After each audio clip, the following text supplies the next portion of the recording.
you doing? We are still out here.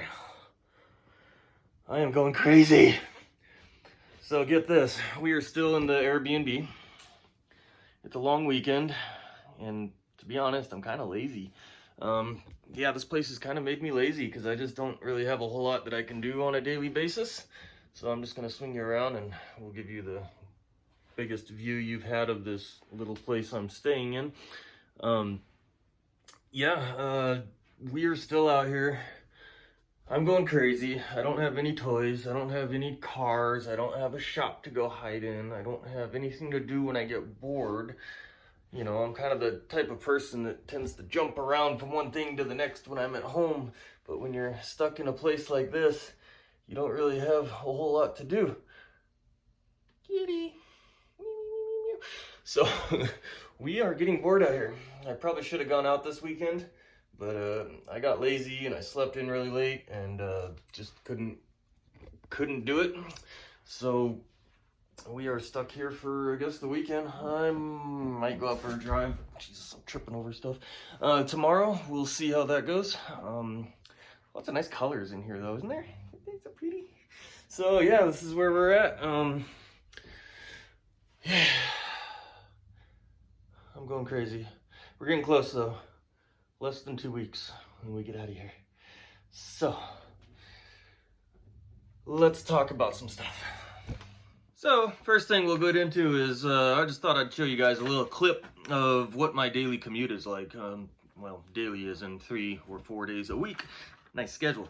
So, this is a little clip of us just kind of driving through, I know it's kind of fast, you can't really see a whole lot, but this is how we go to work every day. We head out around 4 p.m. and then obviously I work all the way through the night, and then I get off at 5 p.m. the next day, or 5 a.m. the next day, sorry. So 12-hour shifts. But yeah, you can see how we just kind of cruise through all these desert hills and everything, and I gotta tell you, it's a really cool drive. I like driving through that. It's very peaceful and calm, and there's not a whole lot of traffic, as you can see, and then there's, I don't know, it seems kind of dead, but going through those hills, there's a lot of different colors within the hills, you know, the different types of rocks and dirt and different things. And then you see there's an area in there that has a lot of cows. They raise cows, so you get to wave at the cows every day as you go by.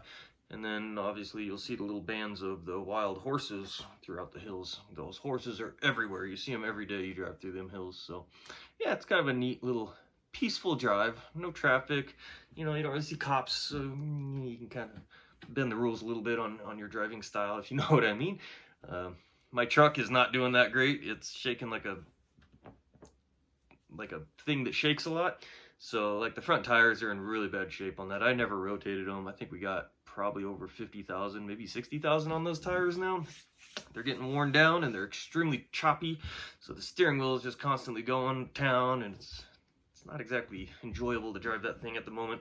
Plus I need to check the front hubs. I wouldn't be surprised if the hubs are all wore out with those 37-inch tires on there. So, but yeah, that's our commute. It's pretty cool. And yeah, it takes about 30 minutes, I think, is what Waze has us on every day. 29-30 minutes every single day. And that's cruising from Stagecoach, Nevada, into USA Parkway to the Tesla Gigafactory. So yeah, it's a nice peaceful drive. So we enjoy doing that. Well, hello there. So next we talk about, I guess, having a drink. We're hitting it hard today. We're hitting the White Claws.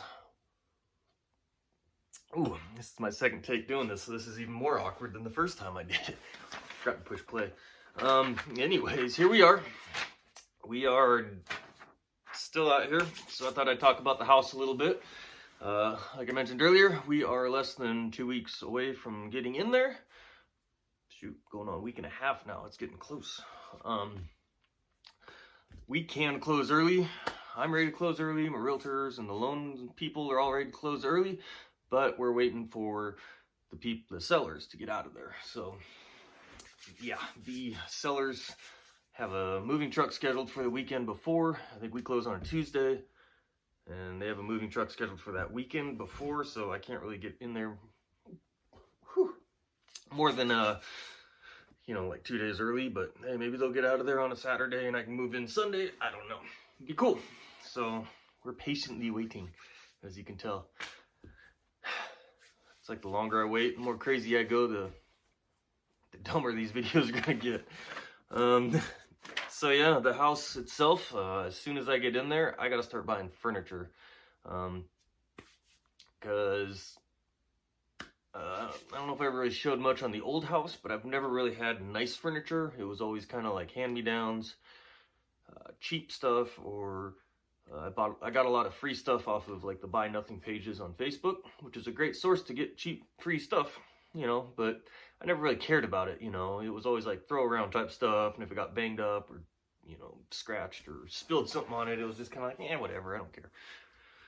But this time, oh, and I didn't save any of that stuff when I left. I gave it all away or threw it away or burned a bunch of it. You know, I didn't save any of the cheap stuff. I have a few pieces that are, you know, more sentimental to me that I've kept, but nothing super nice.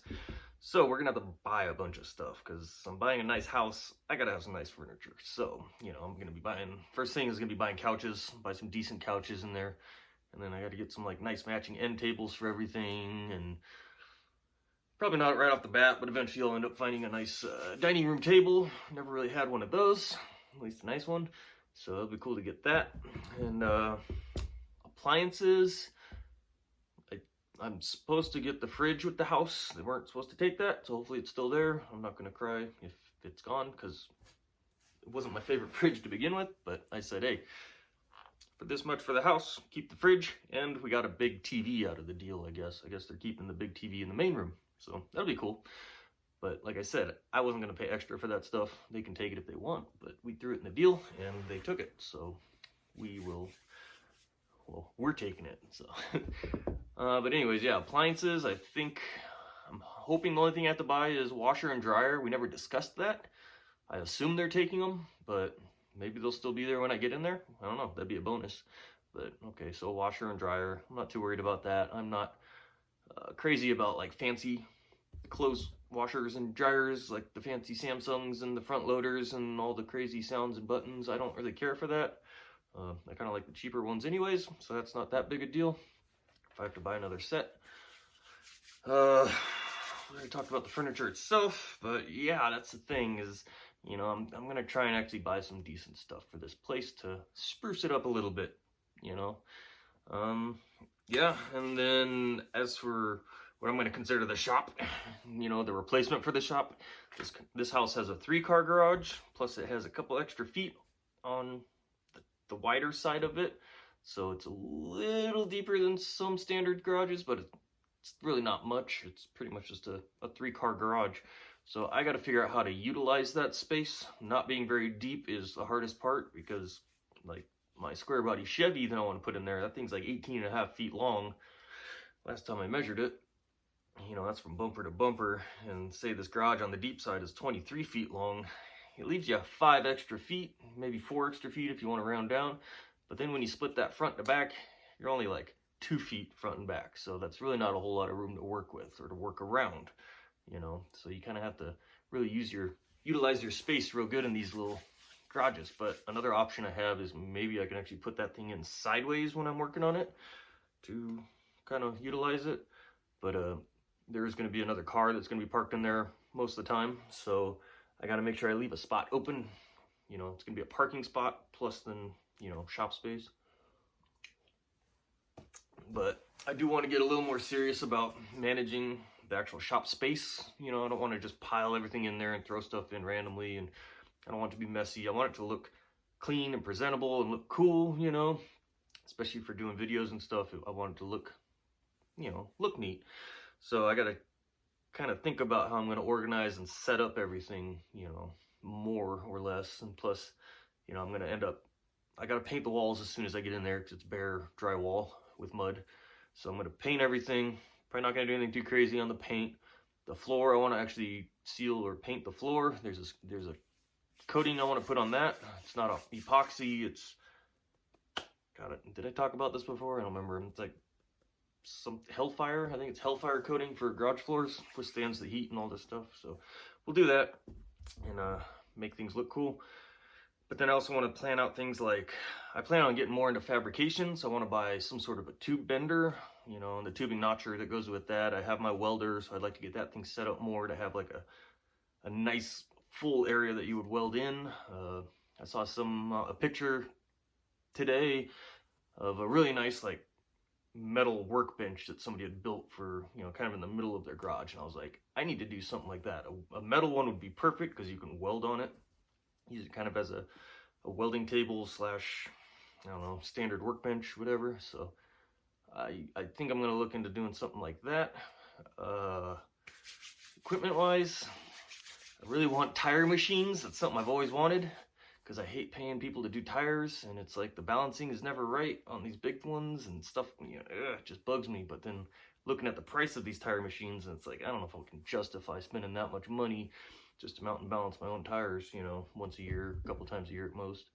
So I don't know, if I can find a cool a set of used ones for cheap, then I would definitely do that. But it also takes up a lot of space in your garage if you have a full set of tire machines in there. So we'll see about that. Kitty. Spilled out. She's scratching on the post that I just put my drink on.